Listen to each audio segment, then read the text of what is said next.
You have big legs. Big legs, yes. Legs right there, right there. One time you step this way. Yeah, you see that?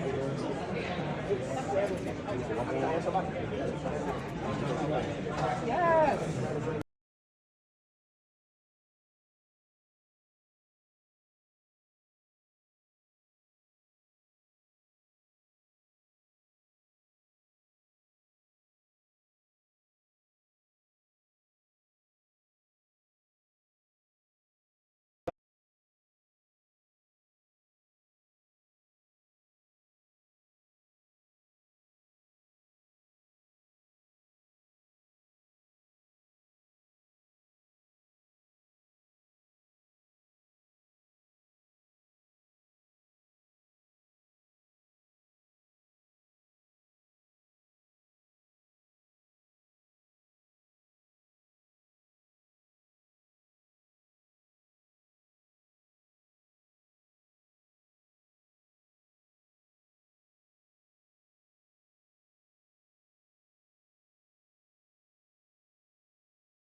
Son, that was intense.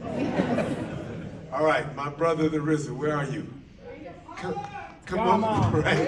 Come on up, brothers, here for the RZA right here. Yeah. I always wanted to be on stage with him and rock the mic, so this is, in a way. First of all, I just have to say, because I saw earlier cut, how much it's come way up. I mean, the craft, everything has come way, way up. And, we're in an age where Hollywood makes a lot of sort of easy diet stuff. We're fed sequels, we're fed stuff, and we know what we're gonna get. And when you see a vision that's specific, and raw and pure from the filmmaker in every way, you know it. You just saw something that is unique. I remember when my pop made Sweetback, and he said, some are gonna love it, some are gonna hate it, but you will never forget it when you see it, because it has WOM factor. That WOM factor we talked about is word of mouth, where people come and go, did you see that shit? I hated this, I love this, boom, boom. It becomes a conversation piece. And in this climate right now, how did you come to the story? Just give us the backstory of what you were doing. I mean, the story first came to me about 13 years ago. I started writing it. I got stuck around page 40, kind of like after he got to that town and started getting into his thing, and put it to the side.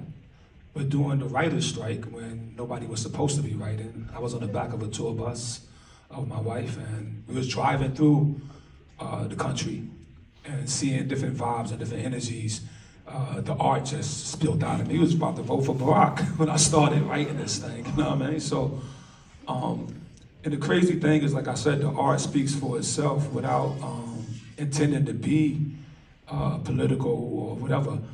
That's how art is, It has to get out of you. It has to be shared, and that was my situation. And like Paul said earlier, when I finished the first draft, the first person I read it to was my wife, of course. And she dug the story and was like, okay, this is deep, but I got your back on it. And then I took it to Paul and said, yo, I need you to help me produce this. And we went down to Atlanta, got a great crew together, very tense. When you think about, when you do films, you always get this human resources and all that. And we had to have a lot of meetings because of the content, because of the dialogue, because of the energy. And just have the flow and ebb. That was the music of this film for me, the flow and the ebb of the characters. Yeah, and you do another thing, I remember we did an episode of Woo, was you'll take a piece of music that would seem incongruous tonally, and you'll place it, like the white dude on the bus, playing the guitar, yeah, right? And then you're like, okay, wait a minute, is this score? No, it's scores, right? And then you realize, okay, because it's scored, it turns into source, we call that scores.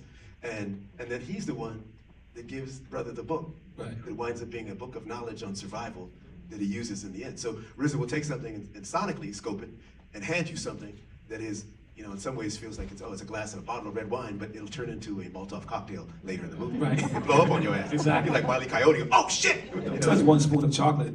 As a filmmaker, and coming from hip hop, we sample. We take a James Brown snare. We take a bass from Bootsy Collins. You know what I mean? We get a horn from Herb Alpert or somebody. You know what I mean? And we put all that together to make our sound. So even as a filmmaker, I approach it with that same mentality, taking it from the different teachers who taught me, whether John Woo, you saw John Woo pop up, you saw some John Woo, you saw some Tarantino, and you also saw, I think, which I was striving to do, was to make you feel that what year you're in. I try to remove the clock from this, you know what I mean? So you may look at this, oh, this happened in the 80s, or this happened in the 90s, or you may say this shit, it's happening now, you know what I mean? And that's how I play with time and John. We are in the whole Pan-African team.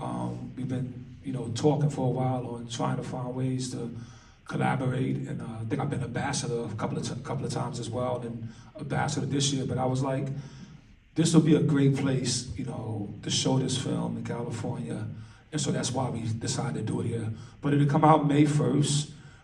We're targeting about 1,000 screens, it's just sharing this art with the world, and hope everybody, check it out, enjoy it, get what you get from it. Get a spoon of chocolate if you like,